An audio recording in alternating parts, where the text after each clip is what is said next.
এবারে জন্মদিনে বড়ি বেগমকে চমকে দেওয়ার একটা উপায় বার করেছি। উজির, বলো তো দেখি কি উপায়? নবাবের সাজিশের হদিশ পাওয়া আমার বুদ্ধিতে নামুমকিন। বেশক বহুত বড়িয়া কোনো মতলব আছে। এবারে বেগমের জন্মদিনে বিরাট একটা উৎসব করব। সারা দেশ থেকে মহান মহান অতিথিদের নিয়ে আসা হবে। দুনিয়ার সেরা সেরা খাবার, সেরা সেরা গাইয়ে, সেরা সেরা বাজিয়ে, সেরা সেরা নাচিয়ে রাতকে দিন করে দেবে এমন রোশনাই। রেস্ট নাই। কি বললে? বহুত বড়িয়া আপনার সোচ, লেকিন মাফ করবেন হুজুর, রাজকোষের অবস্থা খুবই খারাপ। উৎসব করার মতো তো রেস্ট নাই জাহাপানা। কোনো কথা শুনতে চাই না। আমি হলাম গিয়ে বাংলার নবাব।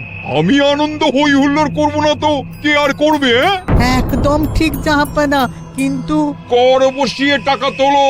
সব কিছুতেই কর বসানো আছে জাহাপানা। হাসি কান্না ছাড়া আর কোনো কিছুতেই কর বসানো যে বাকি নেই। তার ওপরেই কর বসাও। হাসি কান্নার ওপর কর? না, শীতকাল আসছে, বসাও বসাও কর হাঁচির ওপর। হ্যাঁ, হাতির ওপর কর? বসাও। ওরকম মুখ করে আছো কেন? যদি না পারো তো বলে দাও, আমি অন্য উজির নিয়োগ করব। আমি আজই ঘোষণা করে দিচ্ছি, এবার থেকে হাতির ওপর কর দিতে হবে। হ্যাঁ, তো জানাব, এতে প্রজারা যদি ক্ষুব্ধ হয়? আরে বাবা, প্রজাদের কাজই তো মাঝে মাঝে ক্ষুব্ধ হওয়া। তা ঠিক হুজুর। আমাকে কদর করে এমন কিছু সন্ডা আছে, তাদেরকে কাজে লাগাতে হবে। বহুত খুব জাহাপানা। তাহলে হাঁচি গোনার লোকের ব্যবস্থা করে নি। ওই সন্ডারাই হাঁচি গুনবে। ওদের স্বেচ্ছাসেবক হিসেবে নিয়োগ করো। বহুত খুব জাহাপানা। সব জায়গায় লোক পাঠাতে শুরু করো, তবে কৃষ্ণনগরে বেছে বেছে লোক পাঠাবে। আর মনে রেখো, ওখানে গোপাল আছে।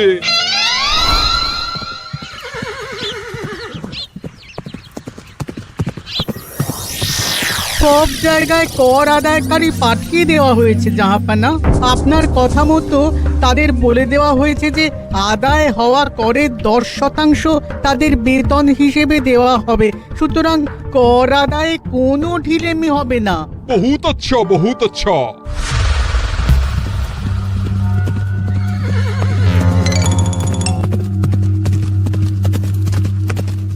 হ্যাঁ, তুমি ঠিক পড়েছো তো মন্ত্রী? হাঁচির উপরে কর? বলেন তো, আর একবার পড়ছি মহারাজ। আসলে এটা নবাবই মশকরা। আমাদের নবাব যে খুবই রসিক মানুষ তা তো আমরা দেখেছি। বারবার কৃষ্ণনগরের সঙ্গে রসিকতা করতে গিয়ে হাঁড়ি ফেটে রস একেবারে মাখামাখি হয়েছে, আর সারা গায়ে পিঁপড়ে ধরেছে। মস্করা নয়, একদম সত্যি কথা। হাঁচির উপরে কর বসানো হয়েছে, আর আমরা হলাম নবাবের খাস হাঁচি গোনার দল। আমরা এই কৃষ্ণনগরে থিতু হয়ে বসলাম বটে। এবারে হাঁচি গুনবো আর মোহর আদায় করব। গোপাল, তুমি কি বলো? সর্দার, তোমাদের এখানে আসা একেবারেই লোকসান হয়েছে। কেন মশাই? আচ্ছা, আপনি গোপাল? না না, আপনার কোনো কথাই শুনবো না। আমাদের বই বই করে বলে দেওয়া হয়েছে, গোপাল হইতে সাবধান। সর্দার, আমি তোমাকে সাবধান হতেই বলছিলাম। হাঁচি ধরতে গেলে তোমাদের খুব সতর্ক থাকতে হবে, কারণ এই কৃষ্ণনগরের বাসিন্দাদের শরীর স্বাস্থ্য এত ভালো যে এখানে কেউ হাঁচে না, কাশে না, ঢেকুর তোলে না, ইয়ে করে না। বলেন কি মশাই? এটা তো নবাবকে জানাতে হচ্ছে। যাও যাও, এক্ষুনি মুর্শিদাবাদে ফিরে গিয়ে নবাবকে জানাও। ওরে, কেউ এদের যাওয়ার ব্যবস্থা করে দে।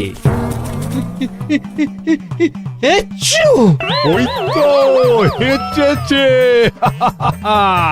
হাঁচি এক, পুরো এক মোহর। হাঁচি দুই, দুই মোহর। আরে, এটা তো হাঁচির বাচ্চা, এটা তো ধরলে চলবে না। কেন? হাঁচি হলেই তো হলো। কি করব সর্দার, লিখবো? দেখ, একবার গুনে যখন ফেলেছি পুরো ছাড়তে পারবো না। আধমোহর লেখ। এটা কাশি, কাশিতে কোনো করের কথা নেই। ওরে লেখ লেখ লেখ লেখ লেখ। হাঁচি তিন, পুরো এক মোহর। হাঁচি 4,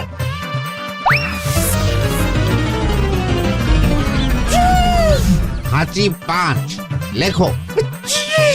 হাঁচি 6,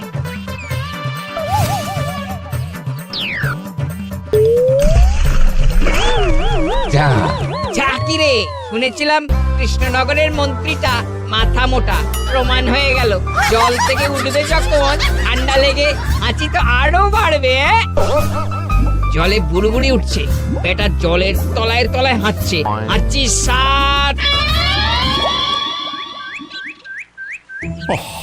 এখনো তো ফিরলো না, বেলা গড়িয়ে দুপুর হয়ে গেল।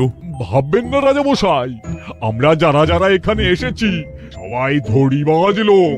মন্ত্রীর হাঁচি নিংড়ে নিয়ে ফিরবে। ছি ছি ছি ছি ছি ছি ছি ছি ছি। কি হলো গোপাল? আমরা কৃষ্ণনগরের প্রবাদ প্রতিম আতিথেয়তার অসম্মান করেছি মহারাজ। কেন? কিভাবে? কখন? এখন মহারাজ, এখন এনারা সেই সুদূর মুর্শিদাবাদ থেকে এসেছেন, আর আমরা এতক্ষণ শুধু অন্য কথাই বলে চলেছি, এনাদের আপ্যায়নের ব্যবস্থা করিনি। তাই তো। মহারাজ, আপনি ব্যস্ত হবেন না। এই কে আছো? শোনো, এদের রাজ অতিথিশালাতে থাকার বিশেষ ব্যবস্থা করো। এদের খাবার যাবে মহারাজের পাকশাল থেকে। এদের সব সুবিধে অসুবিধে দেখার জন্য দাস দাসী নিযুক্ত থাকবে। চলো চলো। আরে দাঁড়াও সর্দার, হ্যাঁ বলুন। তোমাদের তো আবার গোপালের কথা শোনা বারণ। আমার ব্যবস্থায় বোধহয় তোমরা থাকবে না। বাদ দিন তো, আসলে ভয় ছিল আপনার বুদ্ধিকে, আর ভয় নেই। কেমন আগু পিছু বিচার না করেই বলে ফেললেন এখানে কেউ হাঁচে না। বুঝে গেছি, আসলে গোপাল হলো গল্প। চলো চলো, ও বড্ড খিদে পেয়েছে। প্রহরী, এই সর্দারের দলের বাকি লোকগুলো এলে এদেরকেও অতিথিশালায় নিয়ে যেও। হ্যাঁ, আচ্ছা। এ কি গোপাল, এই রক্তচোষাগুলোর জন্য তুমি রাজনিবাস আর রাজভোগের ব্যবস্থা করে দিলে? গোপাল কার পক্ষে মহারাজ? এতক্ষণ গোপালের সব কাজ তো কৃষ্ণনগরের বিপক্ষে গেল। বটেই তো, আমি মনে মনে গণনা করে দেখলাম গোপালের শুল যোগ শুরু হয়েছে। আগামী 1 যুগ ধরে গোপাল যেখানে থাকবে সেখানে রাহুর প্রকোপে দুঃখ দারিদ্র মহামারী একসঙ্গে এসে ধরা পড়বে। মহারাজ, গোপাল কখনো কৃষ্ণনগরের খারাপ ভাবেনি। সে যখন ওই রক্তচোষাদের রাজভোগে রাখার ব্যবস্থা করেছে, তখন বুঝতে হবে এর মধ্যে একটা ঘোরতর পেঁচ আছে। গোপালই তাহলে বলুক কি পেঁচ। মহারাজ, মানুষ বিলাসের সুযোগ পেলে কাজ ভুলে বিলাসেই ডুবে থাকে। কত সম্রাট মহাসম্রাট বিলাসিতায় ডুবে কত সাম্রাজ্য মহাসাম্রাজ্য ভেঙে টুকরো করেছে। এরা তো নবাবের পাঠানো কিছু মূর্খ বালক মাত্র মহারাজ। এদের রাজভোগে ডুবিয়ে দিলে হাঁচির কথা কি এদের মনে থাকবে?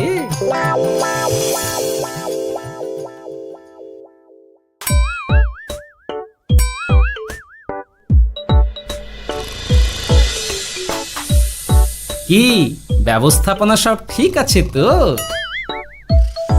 হ্যাঁ, খাসা ব্যবস্থা হয়েছে। আপনারা আমাদের অতিথি বলে কথা, আরাম করুন।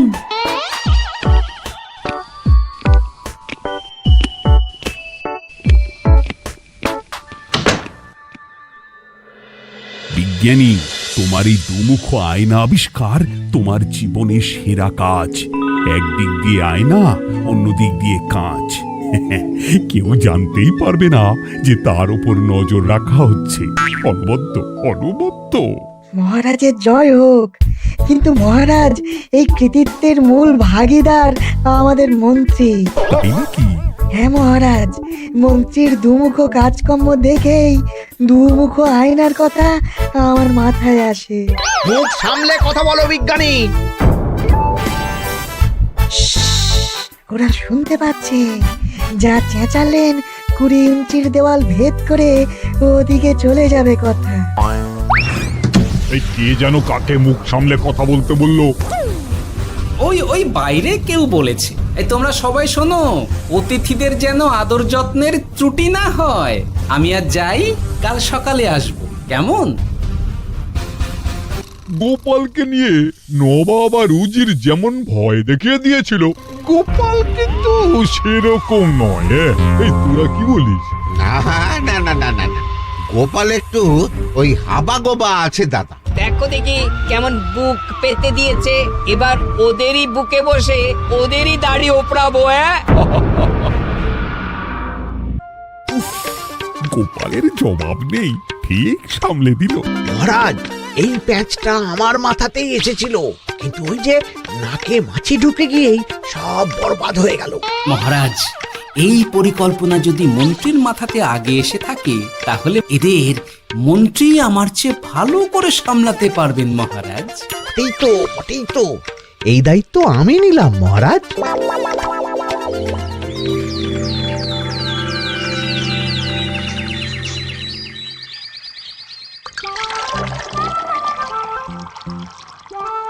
আহা, সকালে ঘুম থেকে উঠে এই রকম বেলের পানা যেন স্বর্গের অমৃত।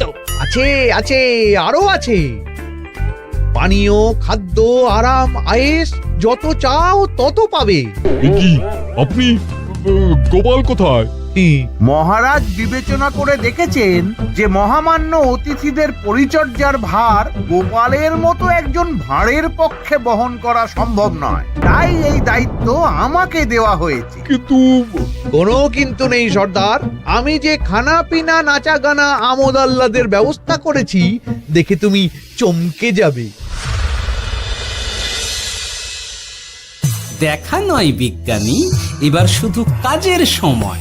কাল মন্ত্রীর উপর ওদের ভার ছেড়ে দিয়ে কৃষ্ণনগরের যে সর্বনাশটি করেছো, কোনো কাজ করে আর সেটিকে সামলানো যাবে না। হ্যাঁ, আহা, তোমার দেখছি মন্ত্রীর উপরে একটুও আস্থা নেই। ঠিক কি প্যাচ করছো বলো তো? প্যাচের কথা পরে হবে, তোমাকে যত তাড়াতাড়ি সম্ভব হাঁচির ওষুধ আবিষ্কার করতে হবে। হাঁচির ওষুধ? হ্যাঁ, হাঁচির ওষুধ। ওভাবে দেখছো কি বন্ধু, তোমাদের কাজের সব দায়িত্ব এখন আমার কাঁধে। তোমরা আমোদ করবে আর আমি কর আদায় করে তোমার হাতে এনে তুলে দেব। সর্দার, এর মধ্যে একটা চাল আছে মনে হচ্ছে। কি আর আমি বুঝিনি। এখন কি করবে? বিশ্বাস করে আদায় উসুলের ভার এর উপরে ছেড়ে দেবে? পাগল নাকি? মন্ত্রীমশাই, বলো বন্ধু। বলছিলাম আর দেরিতে কাজ কি?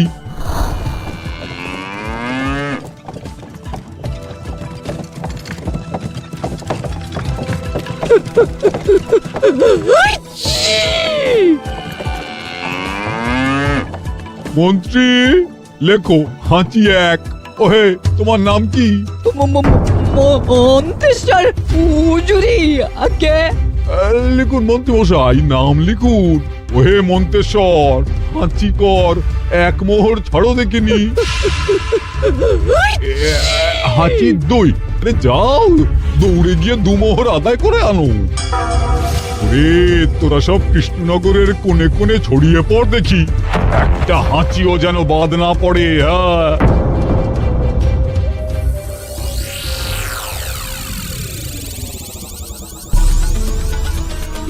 এটা হুজুরে আলা বর্ধমান, খাম্বাস এবং কৃষ্ণনগর থেকে। চমৎকার চমৎকার। তাহলে গোপাল কিছু করতে পারেনি, আমাদের যুব শক্তি কৃষ্ণনগরকে পুরো নিংড়ে নিয়ে আসছে। মহারাজ কৃষ্ণচন্দ্রের একটা আবেদন আছে জানাব।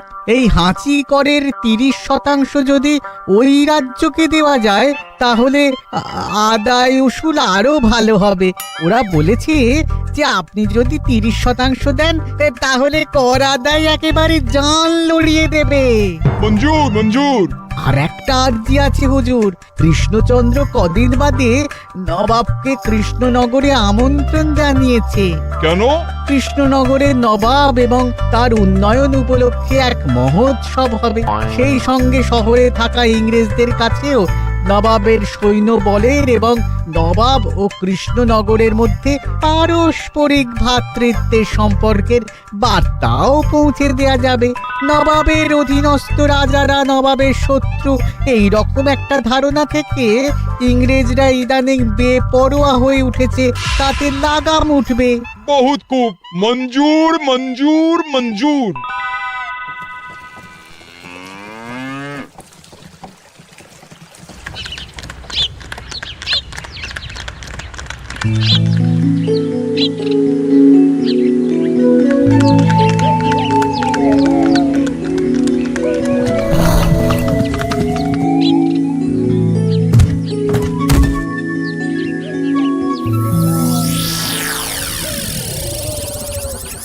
কি ব্যাপার গোপাল?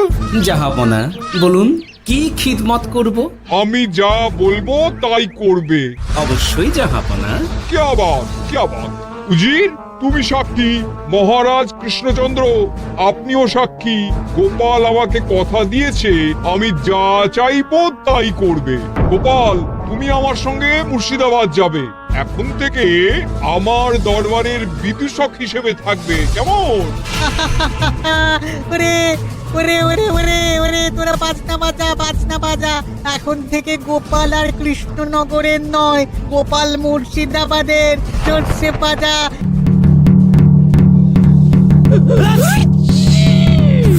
কি হলো?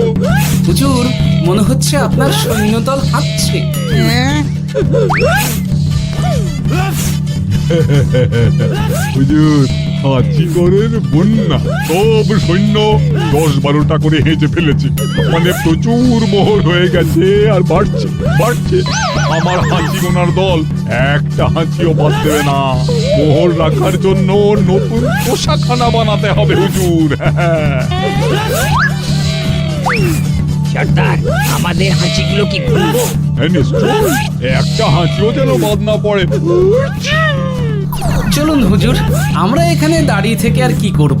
ওরা হাঁচুক আর হাঁচি গুনুক। চলুন নবাব বাহাদুর, আপনার জন্য কৃষ্ণনগরের রাজাতিথ্য অপেক্ষা করছে। হুজুর, আমার মনে হয় আমাদের কৃষ্ণনগরে এখন আর দেরি করা উচিত হবে না। আমরা সোজা শহরের দিকে রওনা হয়ে যাই। শহরের ইংরেজদের শিক্ষা দিয়ে ফেরার পথে আমরা কৃষ্ণনগরের আতিথ্য গ্রহণ করব। সে কি? মহারাজ, নবাবের মতো কর্তব্যপরায়ণ ইনসানকে তার কর্তব্য পালনে বাধা দেবেন না। আমরা ওনার শহর থেকে ফেরার অপেক্ষায় থাকব। ঠিক, আমার এক্ষুনি শহরে যাওয়ার দরকার। ইংরেজরা সব নিয়ম কানুন ভেঙে চুরে যা ইচ্ছে তাই করতে আরম্ভ করেছে। উচিত সৈন্যদের ডাক দাও, চলো রওনা হই। কিন্তু জাহাপনা, আপনার সৈন্যদের থেকে পাওনা মোহরগুলো এতক্ষণে যা হেঁচেছে, লাখখানেক মোহর তো হয়েই গেছে। ওটা আমরা নিজেদের মধ্যে বুঝে নেব। কিন্তু ওই করের 30% যে কৃষ্ণনগরের পাওনা। পেয়ে যাবে। শহর থেকে ফিরি। আরেকটা কথা, হাঁচি কর ব্যবস্থা এখন থেকে উঠে গেল।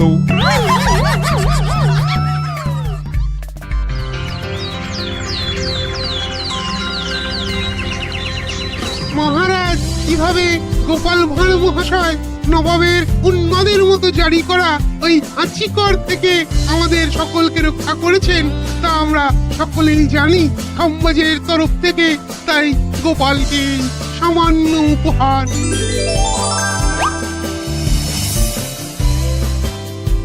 ওহ গোপাল, সত্যি তোমার জবাব নেই। কিছুই হতো না যদি না বিজ্ঞানী ওই হাঁচি চূর্ণ আবিষ্কার করত। এই উপহারের অর্ধেক কিন্তু বিজ্ঞানী। সবই তো বুঝলাম, নবাবকে সৈন্য সহ নিমন্ত্রণ থেকে সৈন্যদলকে হাঁচি চূর্ণ মাখানো, চাঁদোয়ার তলায় ঢোকানো পর্যন্ত। কিন্তু চাঁদোয়া থেকে হাঁচি চূর্ণ ঝরে পড়লো কি করে, সেটাই তো বুঝলাম না। এটা তুমি বলো বিজ্ঞানী। শব্দের বাতাসে কম্পন তৈরি হয়।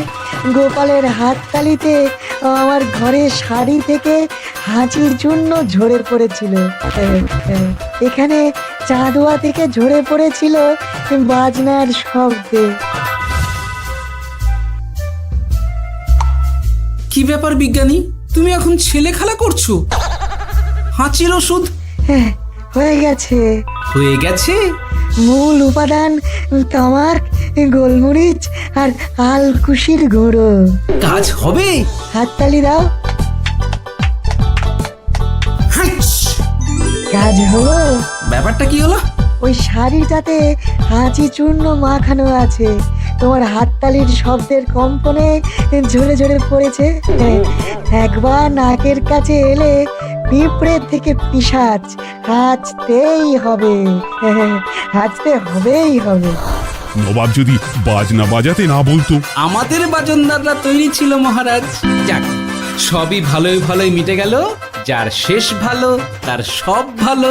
ব্যাস, এখন শুধু একটাই কাজ বাকি। নবাবের কাছ থেকে পরে 30% বাবদ পাওনা মোহর মুর্শিদাবাদে গিয়ে নবাবের কাছ থেকে তুমি নিয়ে আসবে। আচ্ছা মহারাজ।